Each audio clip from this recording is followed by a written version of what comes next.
शरद मल्लिक तल कांपड़ा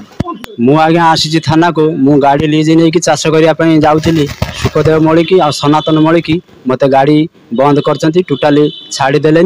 भुजाली धरी बाड़ी धरी से मत धमक देले जदि तू गाड़ी नहीं कि जीवु तो पिटी हाणी मारिदेमु ट्रैक्टर गाड़ी जमी हल करने ये आम जो मैंने मत भरसा करके समस्या पैसा देते कहले गाड़ी लीज आण ताकरी साहय मु गाड़ी लीज की नहीं आसती आम आसीचु केमी आम न्याय पाइमु आम जमी आम गोरबा पेट पोषिमु कि रकम आम चाष न कने खाइमु कौन चलमु केमी से आम आसीचु आपण आमको न्याय दिंतु आम कि सुरक्षित रहीमु आम जमी आम कि रकम आम चाष कर गुल्लू मल्लिक बद है आम गाँव रोचे बीजेडी बीजेपी चलू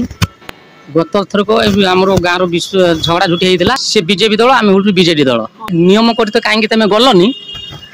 आम तुम चाष करदेमुनि हल करदेमुनि आज तो गाड़ी नहीं आमको हल बंद कले चाष कौन चाष करने तुम मारू पिटू तुम कहबू तुम घर बुई नमु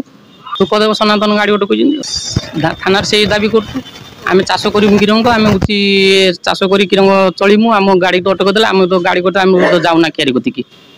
आम हल कले से कौन मारू पिटू धमक ये दुनिया कथा कहते।